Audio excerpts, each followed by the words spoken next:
Salut! Petite vidéo pour ceux qui veulent progresser en force athlétique et optimiser leurs entraînements et comprendre pourquoi certaines programmations commencent parfois très bas en termes de charge et de volume. Si tu ne me connais pas, c'est tout à fait normal, c'est ma première vidéo, donc Zachary, enchanté. Je suis coach sportif sur Paris et j'ai décidé de focus ma pratique sur le powerlifting pour voir jusqu'où je peux aller. Bref, dans cette vidéo, on va clarifier les objectifs fondamentaux en force athlétique et comment les structurer pour progresser efficacement et intelligemment. Que tu sois débutant, intermédiaire ou bien compétiteur, cette vidéo, elle va juste t'aider à poser des bases solides et éviter les erreurs classiques. Donc avant de commencer, juste pour me soutenir si ça t'intéresse, pense à liker cette vidéo, t'abonner et activer la cloche des notifications pour ne pas manquer les prochains contenus sur la force et la programmation. Et t'inquiète pas, il y en a beaucoup à venir. Ok, dans un premier temps, depuis que je programme sur ça, j'ai trouvé qu'il y avait des objectifs qui étaient fondamentaux en force athlétique. Le premier, ça va être de trouver sa catégorie de poids et la remplir bien évidemment de muscles. En compétition, tu as des catégories de poids et si tu veux performer, l'objectif est d'optimiser ton rapport poids et force. Et tout ça, on le fait comment? En prenant du muscle. Donc idéalement, tu dois remplir ta catégorie de poids avec un maximum de muscles, pas juste te maintenir à un point donné. Plus tu as de masse musculaire, plus tu as de potentiel de force, c'est évident. Dans un deuxième temps, on va apprendre et perfectionner sa technique. Donc la technique, ce n'est pas quelque chose qui s'apprend un jour et puis après tu restes avec la même, elle peut évoluer au cours du temps. Et la force athlétique n'est pas juste de pousser des barres lourdes, c'est aussi une discipline qui est technique. Tu me diras, c'est squat, bench, deadlift, c'est très simple, oui, mais pour exploiter le plus de force possible, il faut avoir une technique appropriée. Donc une bonne technique, elle va te permettre de maximiser ta force, de réduire la fatigue et d'éviter les blessures. Ton objectif, il doit être de perfectionner chaque détail sur le squat, le bench et le deadlift. Troisième chose, augmenter son total sur les 3 mouvements. Bon, c'est évident, le but ultime en force, c'est d'augmenter ton total, c'est-à-dire la somme des 3 mouvements. Pour ça, tu vas devoir suivre une programmation progressive, on en parlera plus tard, corriger tes points faibles avec du renforcement spécifique et bien gérer ta récupération pour éviter stagnation ou blessure. Quatrième chose que tu dois faire, c'est gérer de manière proactive les blessures. Si tu veux durer dans le sport, tu dois anticiper les blessures. Ça passe par un bon échauffement avant chaque séance, du renforcement musculaire intelligent pour protéger tes articulations, une récupération optimisée. J'entends par là sommeil et nutrition, et enfin gestion du stress. Si une blessure arrive, il ne faut pas la négliger. Une réhabilitation est essentielle pour revenir plus fort. Ok, et dans tous les cas, bien évidemment, ce que je dis, c'est que c'est pas parce qu'on ne se blesse pas qu'on ne force pas assez.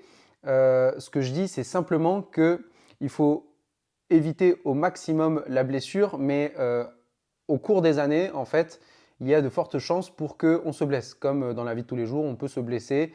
Ça arrive, c'est pas risque zéro, quoi. Dans un cinquième temps, on va aussi construire une mentalité de champion. La force athlétique est autant un sport physique qu'un sport mental. Il y a 3 mouvements à faire et tu dois être le plus fort possible mentalement pour gérer la pression, surtout en compétition, rester discipliné et patient, développer la confiance en toi et en ton programme. Sixième point, tu vas devoir aussi te concentrer à l'optimisation de ton alimentation et de ta récupération. La performance, bien évidemment, elle ne se joue pas qu'à la salle. Bien manger et bien récupérer, c'est gagner en force plus rapidement. On va se concentrer sur un apport calorique suffisant pour le muscle et l'énergie. On va avoir un apport en protéines en quantité adaptée pour la récupération, un bon sommeil 7 à 9 heures pour optimiser la progression. Dernier point qui me semble fondamental, c'est être patient et régulier. La progression en force est un marathon, pas un sprint. Il faut que tu acceptes, et moi aussi puisque je débute juste, que les gains viennent avec la régularité et la discipline. Il faut avoir confiance en son programme et rester constant.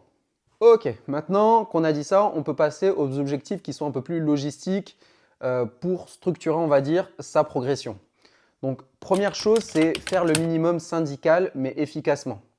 La clé de la progression, c'est la régularité et pas de faire des séances ultra complexes. Un bon programme est simple mais efficace, avec une charge de travail adaptée pour maximiser l'adhérence, c'est-à-dire ta capacité tout simplement à suivre sur le long terme. Tu n'as pas besoin de faire des exos qui sont à la mode. Il faut vraiment se concentrer sur ce qui fonctionne pour toi. Dans un deuxième temps, on va essayer de maîtriser son équipement. Si tu investis dans des ceintures, bandes de poignets, genouillères, tout ça, il faudra apprendre à bien les utiliser. Un bon équipement peut optimiser tes performances, mais mal utilisé, c'est juste de l'argent perdu en fait. Donc, prends le temps d'apprendre à t'en servir correctement et tout ira bien. Troisième chose, c'est identifier ses forces et ses faiblesses. Il ne faut pas se concentrer seulement sur les 3 mouvements, mais sur tout ce qui influence ta performance. Ta mobilité, ta stabilité, ta vitesse d'exécution, les points faibles musculaires, l'endurance nerveuse et la capacité à récupérer. Pour ça, je vais t'inviter à regarder ma vidéo sur le profil de l'athlète où j'explique comment analyser tes axes d'amélioration pour progresser. Elle viendra certainement quelques jours après celle-ci.